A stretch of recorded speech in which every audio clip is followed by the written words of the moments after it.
It is now time to experience the buzz, a podcast that takes an inside look at amazing people doing amazing things. Get ready for some great conversation that will be fascinating, educational, and inspiring.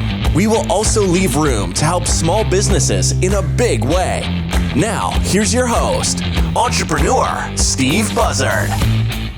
Hello, everyone, and welcome into Experience the Buzz, the podcast that highlights entrepreneurs, small business owners, and personalities from Sacramento. They may still be in Sacramento. They may not be in Sacramento, and that is the case with today's guest. That's right, episode number 103. We are going to feature a young entrepreneur.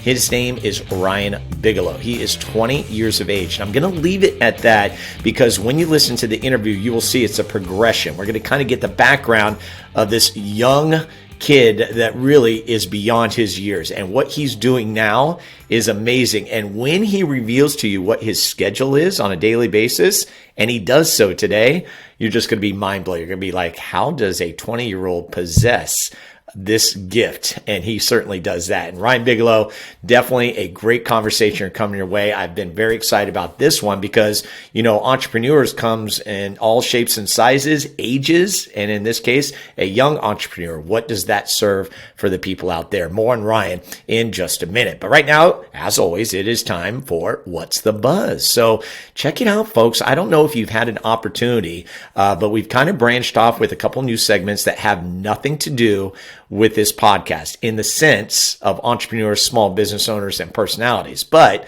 my affection for heavy metal has taken off in such a fun way. We've got Heavy Metal Thunder, in which we'll have a new segment today. I think it's our 7th installment today, and I'm going to leave that a surprise for you as well.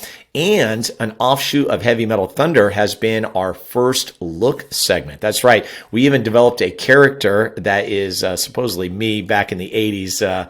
I never looked like it if you check it out. But what I do with First Look is we take videos that are sent my way by producer Michael Kenobi, who's a big fan of heavy metal just like me. And we now have people that are reacting and suggesting videos.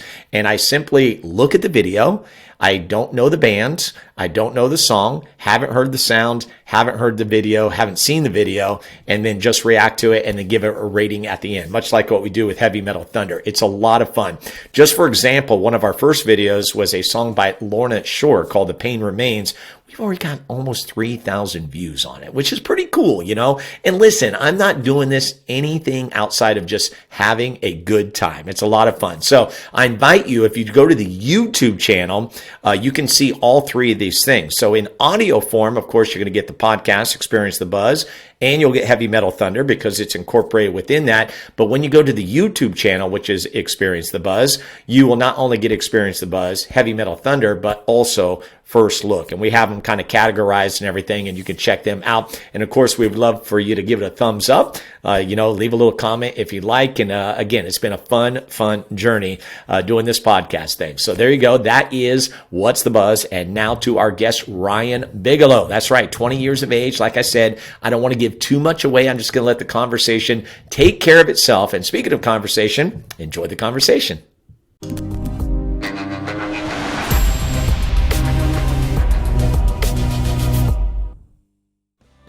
And hello, everyone. Welcome in. It is Experience the Buzz, and we have a guest, and he's a young guest. He's 20 years old. He's Ryan Bigelow, and you're going to find out why he is on the program today. But like we do with all our guests, we got to welcome our guest. Ryan, welcome to Experience the Buzz. Thank you, Steve. I really appreciate it. I've seen you've done so much with this podcast, and I was even talking to my mom about the podcast, and she was listening in on some in the past, and she's like, this is such a cool podcast. And then when you reached out to me, I'm like, Mom, guess what? So really excited to be here. Yeah, very cool. And let's go ahead and we'll start with our connection. I'll let you tell the story because, I mean, we basically go way back when Ryan Bigelow was a young kid. Yeah, so I remember, I think I was 3 years old when I first started with BUZZARDBALL. Crazy. And then it was wild. And I went every single year up until I think my 8th grade year. I joined the Big Kids Camp. And then you also invited me to coach. I think that was like the first time you had a few of us come coach a little kid session as an 8th grader. And then all up until, I remember last summer I couldn't coach, but the summer before that I was coaching and came back. So again, I absolutely loved it. And then joining the Winter League, joining the different camps, seeing you at Bayside Church as well. Yeah, it's just kind of been in my life for my whole entire life. So I know, isn't that crazy? Like 17 of your 20 years we have been, we've known each other and everything. And I remember that day when you came in as young, like 3-year-old. I think your mom said, could he do camp? I'm like, listen, if you're okay dropping him off and letting him exist for 3 hours a day and he can get through it, no problem. She says, oh, Ryan will be fine. I think that was kind of, I'm, obviously quoting her there, or paraphrasing, I should say. But man, from there, we had a good journey. Now, it was through basketball, but with you, Ryan, I mean, you're 20 years of age and you're doing some exciting things. And the reason why I wanted to bring you on is because you represent a piece of an entrepreneur that I don't think I've discovered yet. Like I've talked to a kid named Ian who makes masks. As he does that, he was like, inspired by Slipknot, but he's 14. Okay. Yeah. I've talked to, in fact, I just saw him the other day, a kid named Justin Walter. He's a blues guitarist, 17 years of age, very talented and everything. And so he's going with that career. I look at yours and you're doing so many things. So take us through the journey, maybe like kind of your education to where you got to college to where you are right now and the things you're doing now. And then I have some questions within the question. Of course, I love it. Awesome. So I went to the amazing lower and middle school of Sacramento Waldorf. And Shout out to Waldorf. It was amazing. I absolutely loved it. So glad my parents sent me there. But okay, why did you love it? Why did you like the education in Sacramento Waldorf? Because this is interesting too, because Sacramento Waldorf is one of those smaller schools. It's a private school. And a lot of people, you kind of find your lane, right? Some are used to the bigger schools that we have, the public schools. But you obviously love the private school. What were the things that stuck out for you that helped you along your way? I think what stuck out to me most, Steve, was probably the fact that it was hands-on learning. All right. So we didn't ever have textbooks. We created our textbooks based off of our notes and basically off of the lectures that our teachers would give us. And then at the end of the year, we would take all these pages, and they weren't just like those college ruled papers, but it was like super nice pieces of paper that we wrote on with like super nice acrylic pens and everything. And we created a huge textbook of everything that we learned in like first grade, second grade, third grade. And it just went on and on and on all the way through 8th grade. So I believe that aspect was really cool of just learning in the moment rather than being assigned a chapter to read. Because I think a lot of kids tend to not want to read those specific chapters, and you don't learn as much, So I think that would probably be the biggest factor that set Waldorf aside and why I liked it. All right, very good. And so from Waldorf, you go on to? I go into Jesuit high school. So yes, you did. It was absolutely amazing. The community there, and I think a lot of people, when they hear about Jesuit, they hear about, oh, the all-boys school. You didn't have any girls there. What was that like? And I think it was a blessing, honestly. If you kind of think of Jesuit, it was kind of one big fraternity. And the brotherhood, men for others there, what they stand by, is something I really enjoyed because, again, you're being yourself. You're with all the guys, and you're able to be just who you are and authentic, and there's no need to really impress anyone.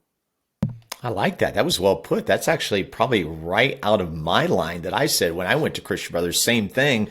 We were all guys until they went to co-ed 2 years after I graduated, which was in, I believe, 1989. So that's good that you felt that way. And it must have been pretty amazing and maybe, I don't know, shocking to you to go from a small community like Sacramento Waldorf into this big C. I think that's the biggest transition for kids that go to a smaller school before they hit a high school. That's like, whoa, what did I get myself into? What was your approach going into high school? My approach, so I had, let me think, three or four guys from my from Sacramento Waldorf that actually all came over to Jesuit with me. So we were really good friends. And then one friend specifically, Liam, he played on the Jesuit football team freshman year, and I was kind of on the board of joining or not. And he literally pushed me to walk into the meeting to try out for the football team. And obviously, with Jesuit football, at least for freshman year, it's a non-cut sport. So I'm like, hey, nothing can go wrong here. So I went on, played football freshman year, and I think that's where it was a great integration on how I was able to make a lot of friends going into freshman year, just because of football. And then I knew a lot of people from like OLA, St. Ignatius, and a lot of them just from playing sports with so many different groups, where I was able to kind of adapt that and become friends with them, a lot closer friends, I would say, going into Jesuit. Now, knowing you very well, though, basketball was your thing. Like, tell us about your basketball journey, because I know you were really big on that. You were a great, player growing up and stuff, but, everyone gets to that point where they're like, oh, maybe this is the end of the road. What happened for you with basketball? Because I know you had quite a passion for it. Yeah, so I absolutely loved it. I played freshman year basketball, and I actually had a ton of injuries throughout basketball and baseball and even football. So I had multiple high ankle sprains. My right rib was, I don't think it was fractured, but it was getting pretty beat up. And then my knees were going out. So I think just from cross training my whole life with playing many different sports, my body kind of started to shut down on itself. And then I remember sophomore year tryouts for Jesuit basketball. I had another high ankle sprain during tryouts, and I'm like, all right, this is, I think, where I'm going to be calling it with basketball. So then I went on focused, played freshman, sophomore, junior year of baseball, and now I still play basketball from time to time. But I was talking to my friend about this actually yesterday, and I was asking him, because he's a kinesiology major, and I was saying, why do I have so many injuries? And he said, basketball, your ankles are just torn apart. So yeah, I think that's what really kind of hindered me from continuing on, is my body just started shutting down. I think that was God's way of just telling me, hey, I have another path for you to go down. So I'm currently thinking I'm going on that path, but again, just giving it to him, seeing where he's going to take me with it. And there's a reason why we're giving all this background to you as the listener, because again, I want to reintroduce you. It's Ryan Bigelow. His name is 20 years of age. And the background is important because it's going to give you a perspective, especially if you're a young listener out there and you have that entrepreneur mindset and you're like, what do I do with it? Okay. So really, we're setting things up for you. And of course, we're eventually going to get to what Ryan does in the current state, because I think your mind is going to be blown. And it was a big reason I wanted to bring him on, because knowing Ryan for 17 of his 20 years, all through basketball and BUZZARDBALL, where he was a participant and also worked as an assistant coach, is I've always seen Ryan as kind of an old soul, like wise beyond his years. And you can see right there, in a moment in high school when he has to let go of a passion of basketball, he has perspective. And to be able to have that perspective at a young age, I have to applaud that. So with that, how did you transition? Because I know you have other talents. Music is also a big talent that you have as well. So what was your redirection in those kind of later years of high school? Mm-hmm. Yeah, that's a really good point, because I remember freshman year of high school, I started to produce and start to write music with a record label. They heard one of my songs in eighth grade that I wrote for actually the Waldorf Symphony, and we performed it. They heard it, and I started working with them freshman year. And then I remember junior year, sophomore year, once basketball kind of started to get less and less apparent, I dove way more into music and baseball and weightlifting. So again, I had a little bit more time, especially through the winter years when basketball would come around, where I was able to dive really deeply into music, start to produce a couple more songs, start to work on my craft when it comes to music. And then instead of not having sports in my life completely, I would train specifically for baseball when it comes to weightlifting. So I would still kind of keep my two passions for music and baseball. But again, I think that weightlifting aspect is something I really caught on to. And as we get later into the podcast, you'll kind of understand why. But I think Jesuits Orchestra Group and producing music with this label is kind of more the music side that I really, really enjoyed when it comes to music, is the production side. And when it comes more to the fitness and sports side, I've really dove into weightlifting. Okay. And so the same question I asked you about Waldorf, which was, what was your biggest takeaway and what did you like about that education? What was your biggest takeaway from Jesuit that then took you to the next level, which would be college? Ooh. I would have to say, I believe it was my senior year class, whether that was the first or second semester, I'm not too sure. But it was Mr. Lupino's class, ethics. And that he started talking to us a lot about basically stoicism, and talked to us a lot about basically these ancient philosophers and how they thought and the words that they conveyed in their biographies and everything. So I believe that class specifically was my most important class in my eyes. And then also the biggest takeaway from Jesuit as a whole would be the community aspect. So the brotherhood and treating everyone with authenticity and treating everyone as like a man or a woman for others. Just having everyone being equal, whoever you're talking to, everyone's on the same plane. Because again, no one is better than each other, especially because for me, I see God as like the ultimate power. So everyone else is just lesser than him. So I think Jesuit High School right now is going, they're going, okay, take these notes down. We got to get in touch with Ryan Bigelow marketing. But well said. Yeah, thank you. I really do believe though that, Jesuit's community and basically the teachers just having your best interest at heart is what I really enjoyed, because a lot of the teachers, a lot of the faculty members there, I remember Mr. LaBeouf was one, and they work in kind of the Christian ministries section, and they went beyond just being faculty. They went beyond just being a professor. They really wanted to know who everyone was and learn their background. Okay, so up until this point now, you're a NorCal guy, but it all changes when you make your decision to go to college. Take us there. Oh boy, I was applying to a few different colleges. I remember I was talking to Toph actually about Azusa Pacific for a very long time. And it was up in the air between Pepperdine, Azusa Pacific, and then also Point Loma. So I was all set on Azusa, but then when I went there to tour kind of like more of the, I guess you could say, music department, they said that they weren't 100% sure whether or not it was going to stay open for much longer. So then I'm like, all right, I'll go check out Point Loma. And I met with the chair of the music department. He immediately had the same representation that Jesuit did beyond the faculty member. I went down to Point Loma. He took me out to lunch, sat me down, had an amazing conversation. And basically, I could tell he has my best interest at heart. And from then on, I almost see him kind of like as almost a father figure. He was just an absolutely amazing guy, Dr. Daniel Jackson. And from then on, I'm still, again, I see him every single day. Great guy in the music department. And actually, he's my choir conductor. So, amazing guy. Okay, so let's see. You're at 20. So are you graduated final year? Where are you at Point Loma right now?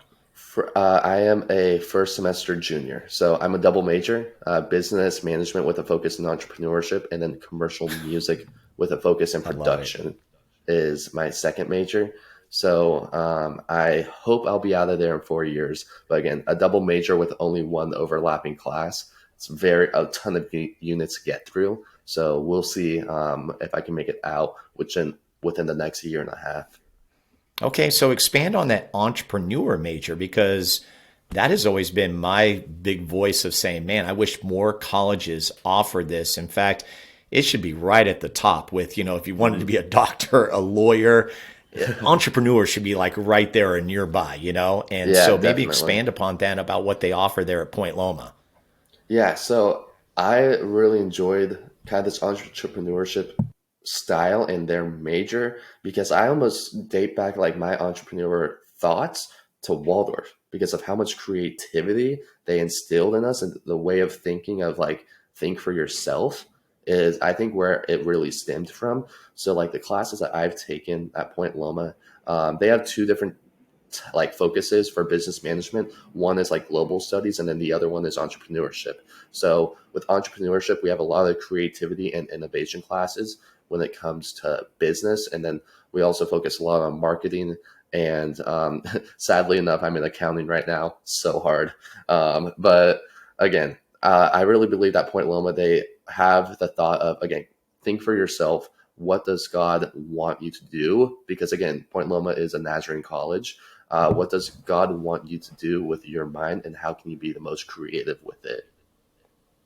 Okay, so hopefully you're catching like this timeline, and the biggest thing that's coming from it are the moments. Ryan has described these moments along the way that have set him up for what he's doing today. Folks, he's not even graduated from college, but yet he is in the throes of not just being a double major, but having his own business. And we haven't even gotten to that yet. And guess what? That's what we're going to do after the break. That's right. Little teaser right there for you. So we're going to take a break and hear from our sponsors. We got 4 amazing small businesses that we want to highlight, as we always do here on Experience the Buzz. And when we come back, we're going to have the second half of this conversation with Ryan Bigelow. We're going to find out what he is doing currently. And we're also going to talk family, because family as well as faith, I know, has always been big in Ryan's life. And hopefully you can see it and feel it from the conversation that we're having right now. But don't go anywhere. More to come on Experience the Buzz.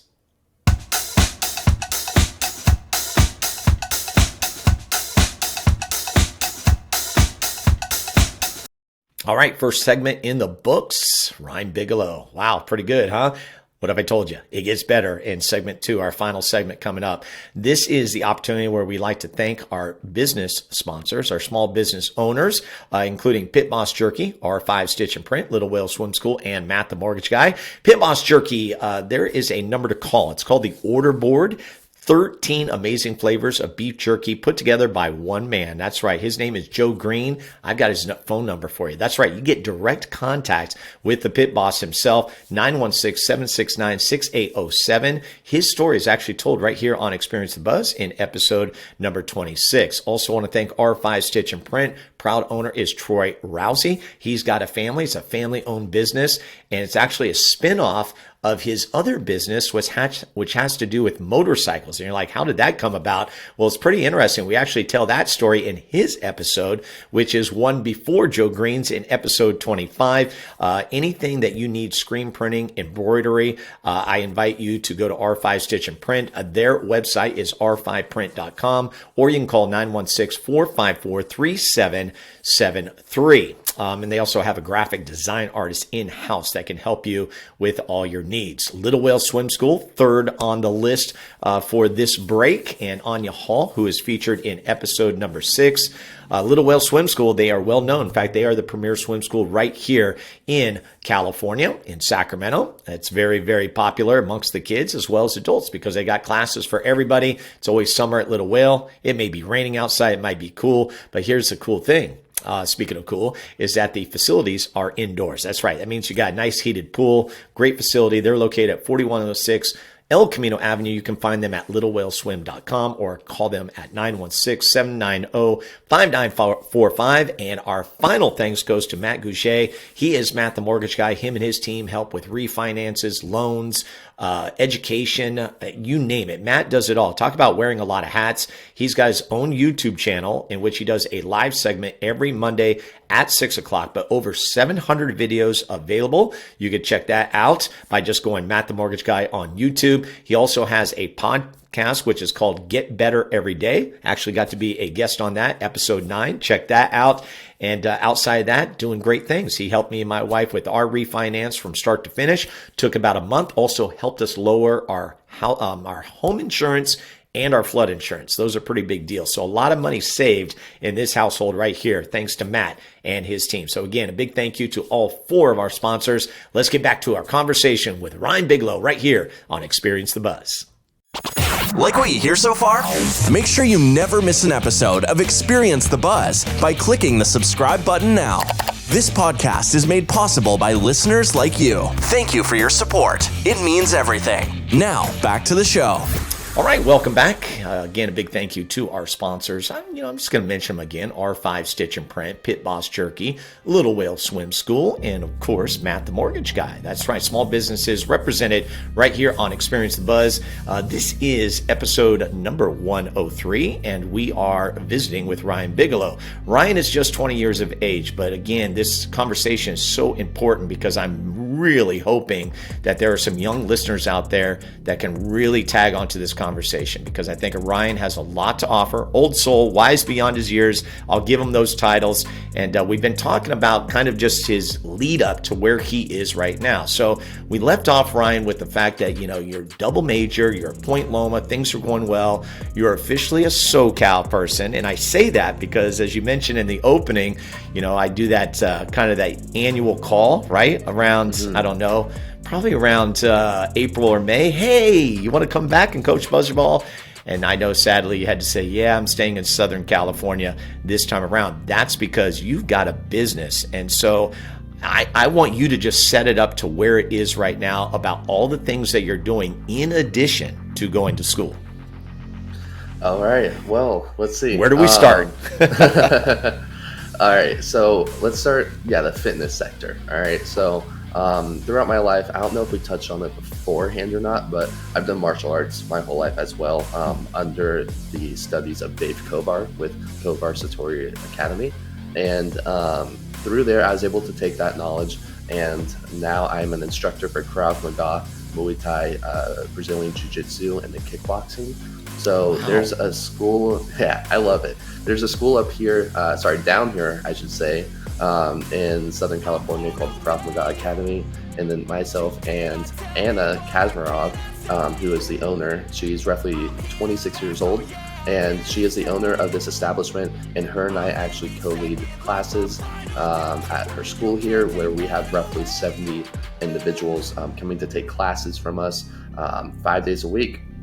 So from that, I do coach classes a lot of the times, and then I also have my private clients. So whether they're going to be a private client in strength and weightlifting, or some, especially from the school, are wanting more private lessons when it comes to martial arts. So if they want to learn more Brazilian Jiu-Jitsu or Muay Thai or kickboxing or Krav Maga, I go ahead and also take them on as private clients as well.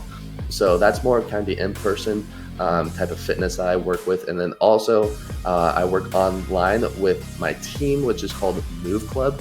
And this is a team that I partnered with roughly almost 2 years ago. And we are partnered with a company called Juice Plus. Many of you may or may not have heard of Juice Plus, but it's actually the number one most researched supplement company in the world that's been on the market for 52 years.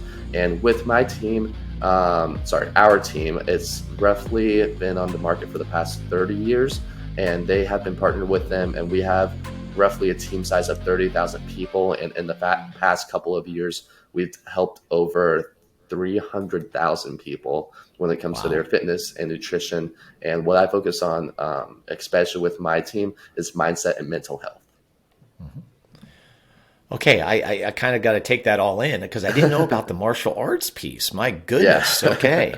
I mean, that's crazy. Okay, so I'm right now, I'm just in my head going, okay, I'm trying to think of the schedule that he's got going on, right? But Google I want to dive more. Yeah, is my best Yeah, friend. The calendar is loaded up. That's why now I understand that we are doing this interview this early in the morning, because you probably got a loaded calendar coming your way. So I want to get into the weightlifting or the fitness, because that's the one that struck me. I remember, and I can't remember if it was your mom or I don't know what it was, but I had heard that you were entering a competition.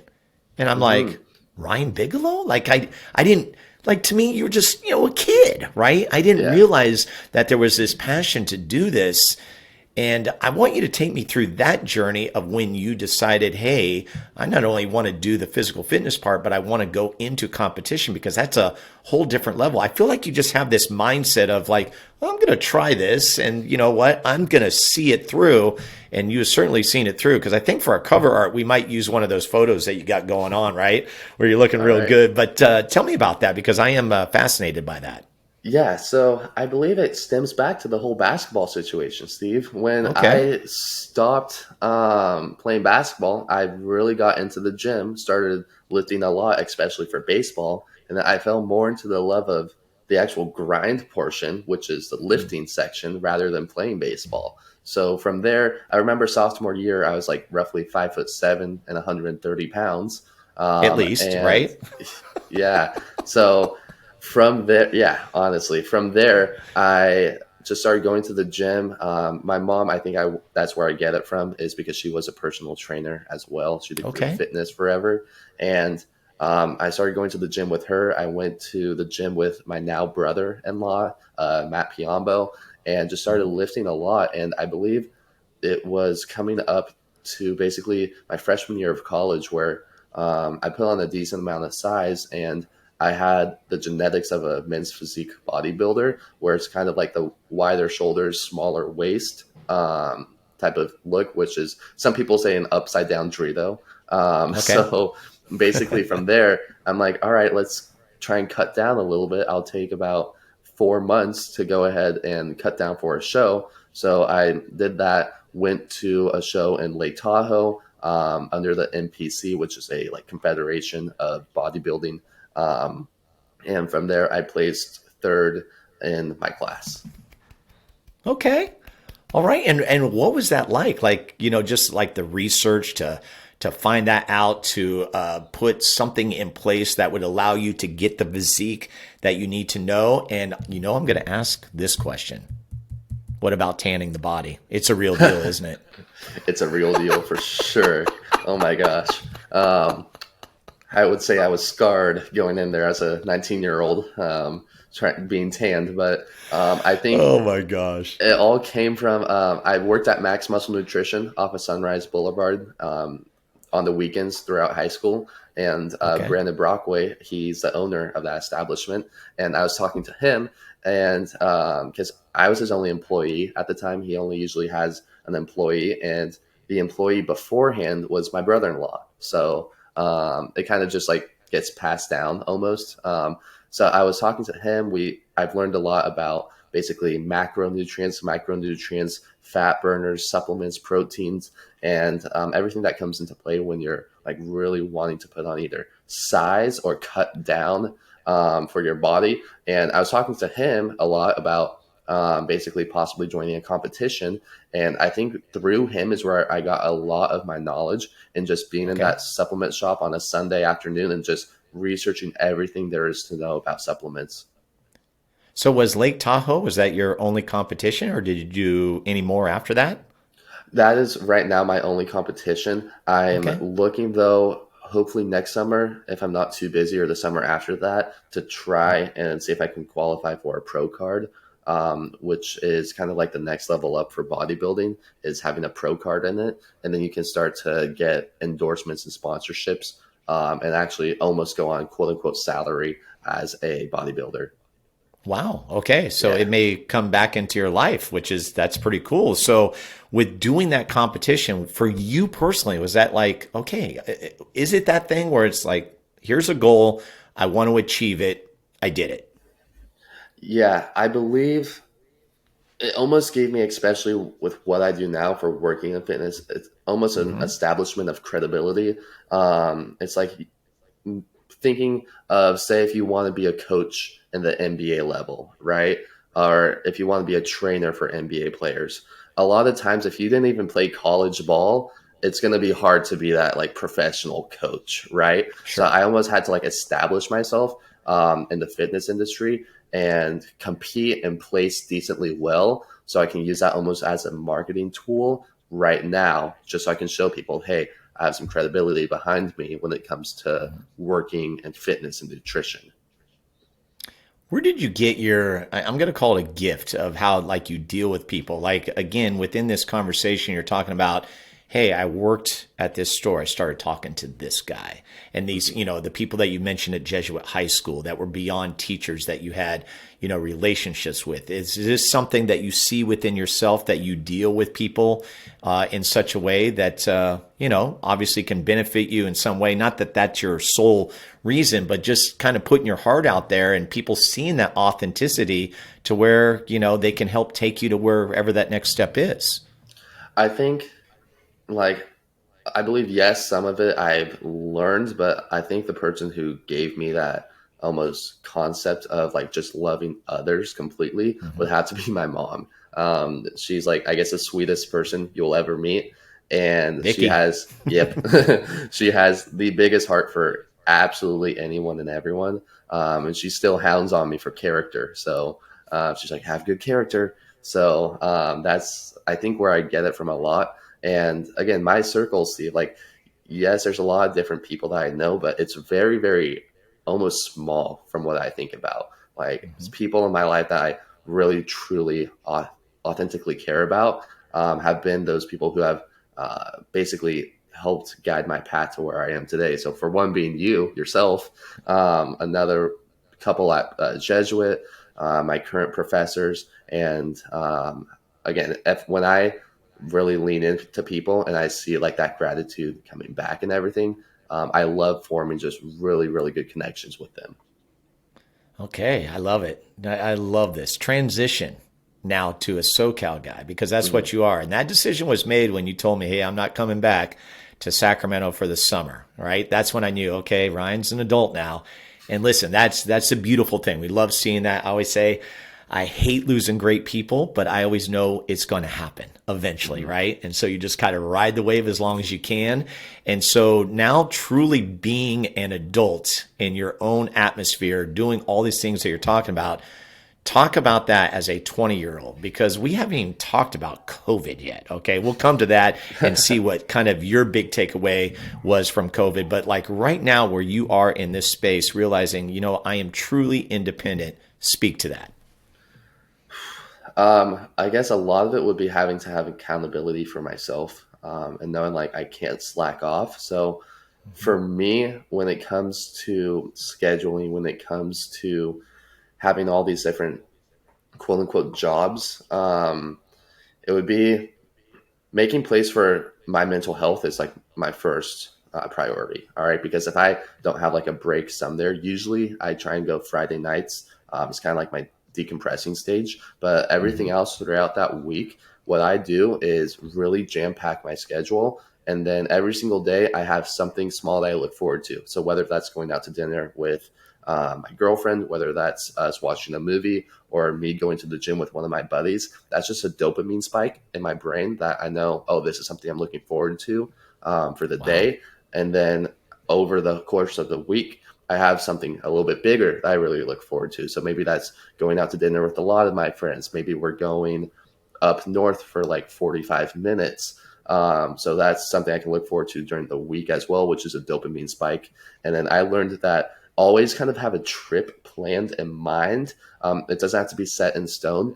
But again, when you're really, really busy, going and looking forward to, hey, 2 months down the line, I'm going to this and this place. This is why I'm working so hard now. So like for me, the last 2 months have been very, very, very busy, super jammed packed. But I know in 3 weeks from right now, I'm going to Paris. So I'm very, very excited to do that. So that's just kind of that dopamine spike that just keeps giving me kind of the courage to keep pushing forward. 20 years old. Ryan, you blow me away, man. So, I mean, take me through this. Just tell me what's going to happen today. Like you started with this podcast. We are recording this at about 8 o'clock in the morning. Yes. What's the rest of the day look like for you? I'm just curious. So actually before this, I had a call at 6:30 with my upline. Of course you did. And then at 7 to 8, I had a working call with a few of my team members, and then now the interview, and then at 9:30 I have a production not lesson, but kind of like a production meeting. His name is Chad Salea. He's one of my professors, and I'm getting ready to record a TikTok artist. She's coming into town on Sunday. So I'm talking to him through different techniques of recording and asking him for his best advice when it comes to recording her. From there, I have a weekly feedback call at 10 with my team. Then classes start from roughly 11 to 4:30. Then I have a sales acquisition call with my team. And then I coach 2 hours, one being Krav Maga. Then the next one, I'm just looking at my schedule right now. Krav Maga is the first class. Kickboxing is the second class. And I'll go ahead and do my workout after that. And get to bed at what time? Get to bed hopefully by 10:30. Oh my gosh. Yeah. And you're good. You're good with this. Sorry. Homework. Oh, a little homework. Maybe 11:30. I've got to imagine that nutrition plays a big part for you and able to have the schedule that you just named right there. I think most people right now are going, wow. Okay. But you are very calm. You're very much in control. So it's like, I'm not worried about you because I know who you are and what you can do. But for most people, laying something like this out would cause a lot of anxiety. So nutrition plays a big part. It has to. Definitely. Yeah. I really feel like what you put into your body is how you're going to be reacting. It's the reactants of what comes out. All right. So for me, a lot of people, especially in the fitness industry, focus on macronutrients, carbs, fats, proteins. All right. But again, yes, those are very, very crucial, especially if you're trying to cut weight or gain weight. But what I really like focusing on are the micronutrients. So those are your vitamins and minerals. And that's actually why I partnered with Juice Plus, is because they focus on micronutrients, which not only helps with your energy levels, but also your mental health, and basically just keeps all those cylinders firing in your brain. So you're not going to have any deep crashes or anything like that. So again, just anything that deals with micronutrients is really what I try and consistent in my diet a lot.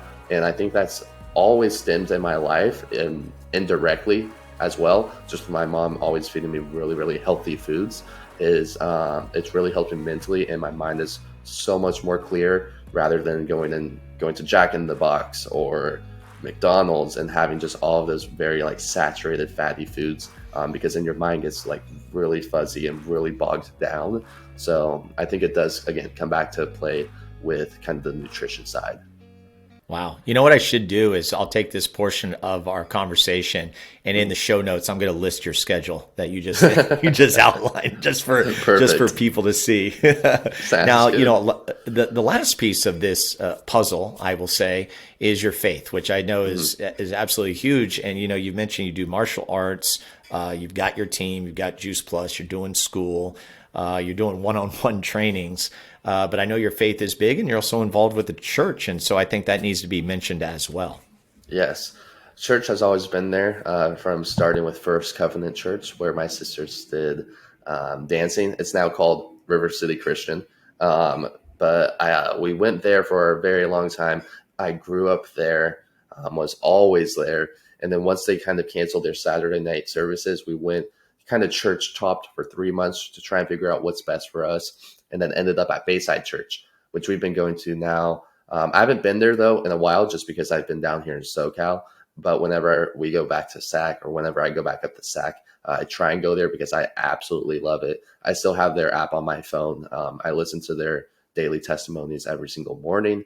And that's kind of like, again, when it comes to the mental health side, that's kind of like that first spark, is starting off with that kind of short sermon outline that they always provide every single morning.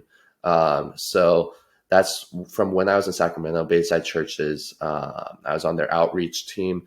So I did worship leading down at Union Gospel Mission for a while. And then that followed me down here to San Diego, where I now lead worship at Emmanuel Anglican Church in National City. So I'll go ahead and do worship leading for them, help them as well with the audio engineering portion. And then for my college, I'll go ahead and run audio engineering for them as well for their church services, and then do audio engineering for different live events that they put on as well at the college. Multi-talented. I love it. I'm just like sitting here applauding. Like I'm like the proud uncle off in the corner going, "That's my Ryan. Way to go. Way to go." Oh my gosh. And so, we mentioned faith, but family too. Like you've already talked about mom, but talk about your family unit too, because, intact and just a great family and maybe some of the things that you pulled away from just your family experience growing up. Yeah. So I believe my sisters had also a big part to play in my life just because, again, I have two older sisters, Megan and Courtney, and they kind of always kept me in check when it comes to being a guy because they kind of went ahead and saw what bad guys do. And then they saw, who are like the good guys and everything. Right. So they kind of just instilled that into me along with my mom as well. And they really said, never do this as a guy, never treat a girl this way, never do this or that.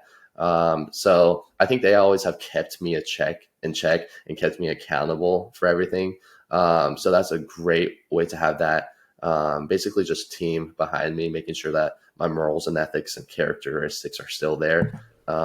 Even when, again, if I'm working with a lot of different people, they always make sure to be like, no, you're still, they call me little kid.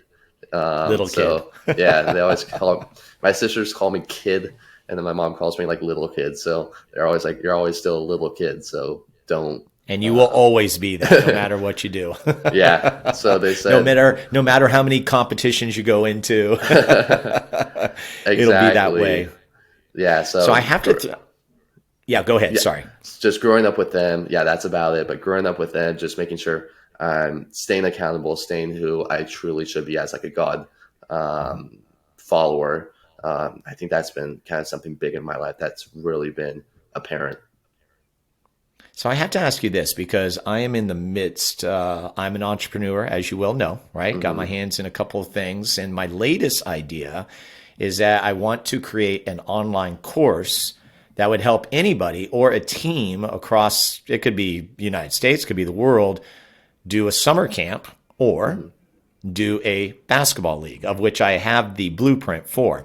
So it's interesting within the process, in lesson 2 of what I'm going through, they say, name your ideal client, right? And you really have to dive into this client.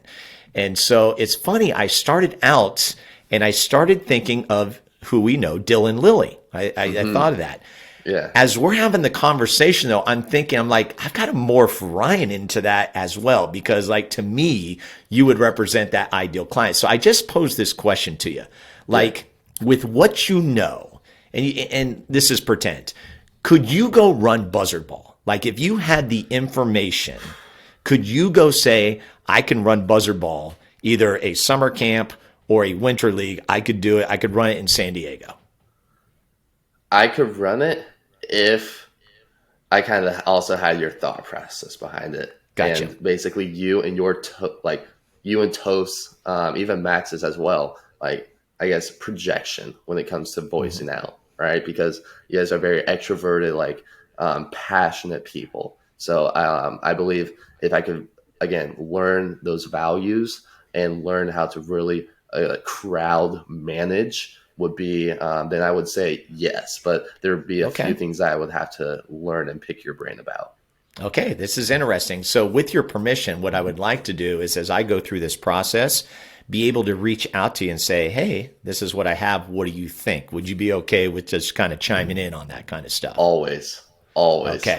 Okay, because I'm very excited about this, but the process is it's a very interesting process. It's more than I thought it would be, but it's all going to be for good because when the final product comes out, I think it'll be great. So yeah, you're definitely anything that you do, anything that you do, it's going to be awesome. I appreciate it, Ryan. Yeah, I'm gonna morph you and Dylan together as my ideal client. Okay, so sounds good. Watch out. It'll be good. I'll call you Rillin maybe, or Diane, or I don't know. Perfect. As we finish out, we've had just a great conversation. You're 20 years of age. You're doing so much. Two-pronged question. Number one, your future. Like what do you see your future as? Are you a day-to-day guy? It seems like you like to put goals out there, maybe short-term and long-term. And then the second piece of that would be, kind of your advice to the youngsters out there that are either, it could be junior high, it could be high school, it could be in college, that you would like to say, because even though you are 20, I do think you have some words of wisdom that you can share. So let's go ahead and start with what's in the future for Ryan Bigelow. Thank you. That's been something I've been asking myself a lot, just because I have 2 majors in college and they're so different yet the same to each other. They're all going along the lines of entrepreneurship. So my future, I would love to definitely stay in San Diego. I have a passion for it down here. And again, just the community and the hustle down here and everyone being very like-minded is what I really, really enjoy. But I believe after college, my goal right now is to start working with Eastlake Church. They're very similar to Bayside Church, but it's kind of like the Bayside Church of SoCal, basically. And I would love to help them with audio engineering, help them maybe on their worship team as well, and work with them for a while, see where that takes me. But again, along this side as well, usually that's mainly on the weekends when church happens, but during the week, I would love to continue fitness and working with my team, working with Juice Plus, have that being my full-time gig. So again, on the weekends, I can kind of take a step back, have it be a time for God, have it be a time for church. And then during the week, again, try and bring everything that I learned in church from that previous Sunday and that whole weekend and try and implement it into my clients and everything that I just kind of portray out there when it comes to fitness. Okay, young entrepreneur, you get to drop wisdom. You get to drop it right now. This is fun. I mean, at 20 years of age, to drop some wisdom, it's a big moment. What would you say to others out there? I would say continue learning. And if college isn't your route, college isn't your route.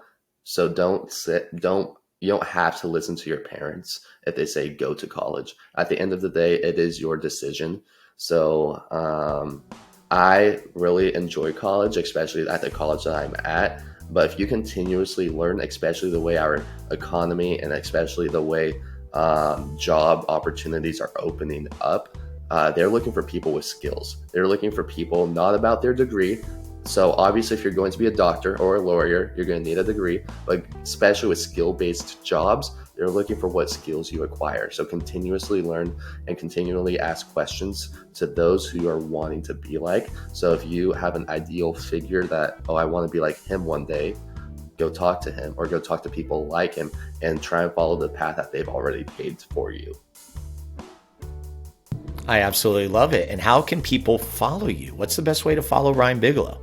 I would say Instagram at Ryan Bigelow _ would be kind of the best place. And then I also post on TikTok here and there. But that's the same username. Ryan Bigelow _ is kind of what I use across all platforms. Someone still has the username Ryan Bigelow, so I really want it. But I'm in the process of trying to get that. But I would say follow me there. And if you have any questions or would love to jump on the Zoom with me, jump in my DMs. I would love to talk to absolutely anyone who is wanting to come along this kind of entrepreneur side. Jump in my DMs. That is definitely 2022. Hey, Ryan, thank you for the conversation. This has been an absolute blast. And I know I feel like I say this with every guest, but it is so true. It's like it's always over and beyond, right? Like I have a vision in my head about how it's going to go. And like I said, knowing you the way I do, but really, I'm inspired, and that's great. I think it's good that we can inspire each other, just no matter what our ages are, and just your foundation, a great family unit, and you're doing big things, and I know big things are ahead for you. So I'm always here to support you. You know that, and I appreciate your time. Thank you. You've inspired me my whole entire life. So hopefully I can just, again, give back a little bit of what I've learned over the years, especially from you. So thank you so much for having me. All right, there he is. He is Ryan Bigelow. We're going to take another break, and when we come back, we have got another installment of Heavy Metal Thunder. That's right, it is back. We'll tag it on to this episode. I'm not going to tell you what we're looking at. We'll keep it a little bit of surprise like we did in segment 1. We're going to tease it from segment 2 to segment 3. So don't go anywhere. We're going to hear from our sponsors, and we'll have more right here with Experience the Buzz.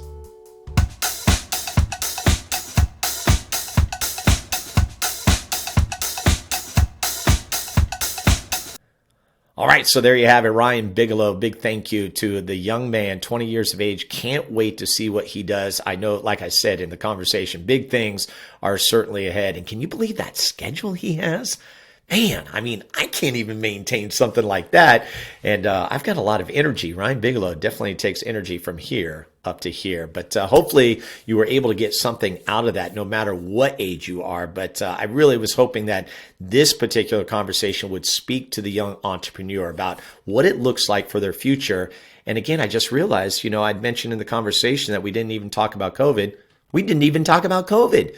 So anyways, hey, good luck to Ryan and his adventures that are in the future. All right. Want to thank our sponsors one more time, Matt the Mortgage Guy, Little Whale Swim School, Pit Boss Jerky, and R5 Stitch and Print. I've got all 4 stories of the owners of each of those particular establishments. Let's go in order. Episode 6, Anya Hall. She is the owner of Little Whale Swim School, located at 4106 El Camino Avenue. Then you go to episode 25, which features Troy Rousey. He is one of the original 2. He's been with me since day 1. R5 Stitch and Print, screen printing and embroidery. You can find them r5print.com. In episode 26, so just following Troy, is Joe Green, the Pit Boss, and he runs Pit Boss Jerky. 13 amazing flavors of beef jerky that hands down is the best. We've actually got a flavor named right after this podcast. It is called Experience the Buzz, along with other favorites, Island Teriyaki, Raspberry Apple Chipotle. They also have the newest flavor, White Bull's Barbecue, and they have a keto mix, which is pretty cool. A lot of people like that as well. And then finally, in episode 28, Matt the Mortgage Guy, better known as Matt Gouget, that's his real name, mtmg.com is the website. You can check them out. They help people with refinances, home loans, you name it. I have mentioned they have helped me and my wife with the refinance, start to finish. Took about a month, got everything we needed.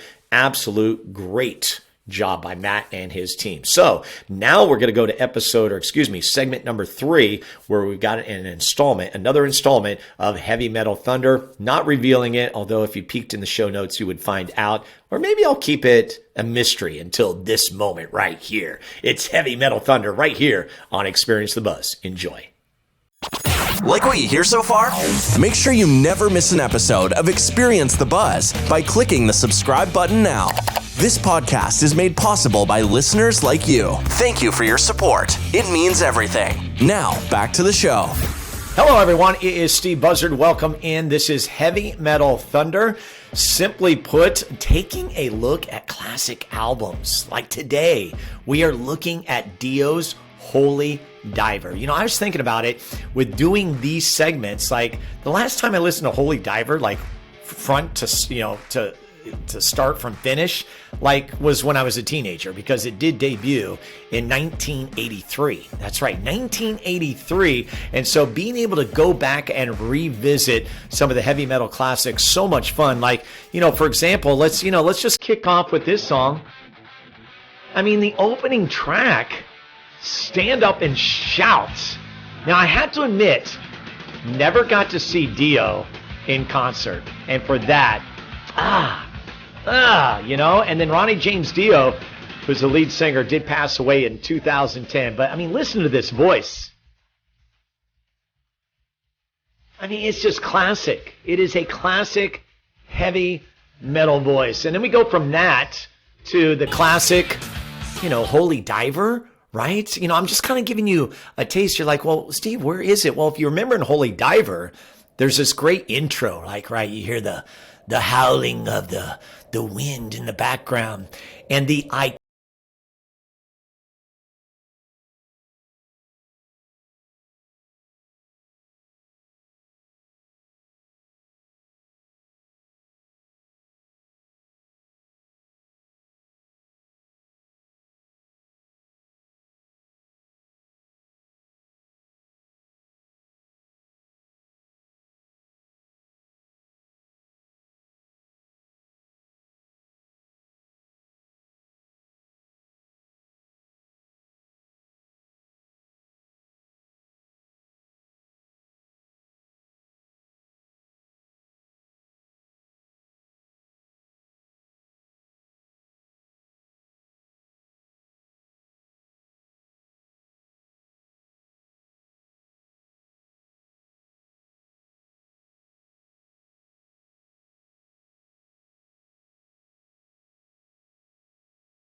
And of course, I'm not playing Rainbow in the Dark, but maybe, you know what, we'll finish out with that, because basically I just gave you my top 3 right there. Not in order, but we'll get to that. So again, the debut release of Dio, and if you don't know about Ronnie James Dio, he did pass away, died of cancer in 2010.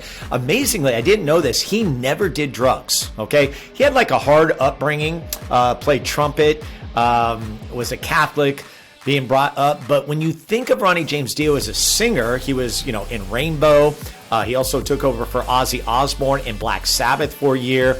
And then, boom, he put Dio together, and they debuted with this album in 1983. Again, a classic staple of heavy metal music. Giving you the tracks, there's 9 of them. Love that. Always say inside of a 10 song album is good stuff. So Stand Up and Shout, which we opened up the show with, followed by Holy Diver, not about Satan, by the way. Then you get Gypsy, Caught in the Middle, and then Don't Talk to Strangers. Don't Talk to Strangers was always a good one because it was a slow build, and then it, kind of upbeat after that. Straight Through the Heart, great song. Invisible, Rainbow in the Dark, and then Shame on the Night. So 9 tracks. Yeah, just good stuff. And then they followed up with The Last Line in 1986. I talked about the iconic album cover. Let me read this to you.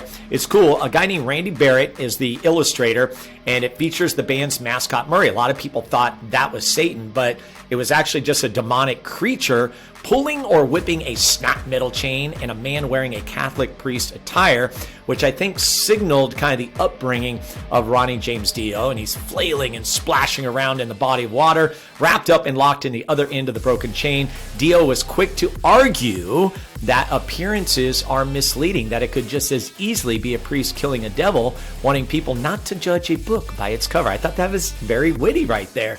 And the thing about Ronnie James Dio is, I don't know if you, but you thought of like things like Lord of the Rings and Dungeons and Dragons. Again, I never saw them live, but that's kind of what they brought to the table. Very similar to Iron Maiden with Eddie as their creature. Like, Ronnie James Dio had the voice, but he was very good at stage presence. The guy was only 5'4", which is pretty amazing. So again, love this from top to bottom. There's a couple songs in there that I'm like, wouldn't give it a 10 rating, but there are definitely like 5 that stand out. So my top 3, working from 3 up to number 1. Number 3, Stand Up and Shout, the opening track off this great album. Number 2, Rainbow in the Dark, which ironically, it's kind of similar to how Kurt Cobain felt about Smells Like Teen Spirit. Ronnie James Dio hated this song, right? Because it was the iconic song when you thought of Dio, and fans would go up to Ronnie James Dio, and he said they would sing it to him, and he would just like loathe it. He'd be like, oh gosh, I hate this song. But you know what? Whatever butters the bread, right? And then my number 1 song was the track that we just heard, Holy Diver, right? It's just a classic heavy metal song. And so for that, as we go 1 through 9, Ronnie James Dio, again, lost him in 2010. Such an iconic band, and really was a great part of the heavy metal era. I am going to give this one a 9.2 because I really feel like this album, when you think of like the top heavy metal albums, this one has got to be in there. In fact, when you look at kind of those illustrations or those, rankings, Dio is there. I think they're like number 8 in one poll for the top 25 heavy metal albums of all time. And again, Stand Up and Shout, Holy Diver, Don't Talk to Strangers, Straight Through the Heart, Rainbow in the Dark, Caught in the Middle. All those were good songs that people knew. So good stuff. And then a good follow-up, like I said, with The Last in Line. So 9.2 is what we're going to give this installment of Dio's Holy Diver. Rest in peace, Ronnie James Dio. And we thank you for your service to the heavy metal world. So that will do it for this installment of Heavy Metal Thunder. Again, we thank you for being a part of what has been a very, very fun journey with Experience the Buzz, Heavy Metal Thunder, and then don't forget to check out First Look. That's right, another installment where we take videos that we see for the very first time and I give you raw reaction to the footage. And so, because I don't know the band, I usually don't know the song, I don't know the sound, I don't even know what the people look like until I first see them. So it's pretty cool. Check that out. And we are gaining some traction with our First Look segment. So that's all I got for now. Talk to you next time. Goodbye, everyone. Thank you for joining Steve this week on Experience the Buzz. Steve would love to hear from you. Leave a review or contact Steve directly with any questions at scbuzzard@gmail.com. To see the other adventures of Steve Buzzard, be sure to visit BuzzardBall.com.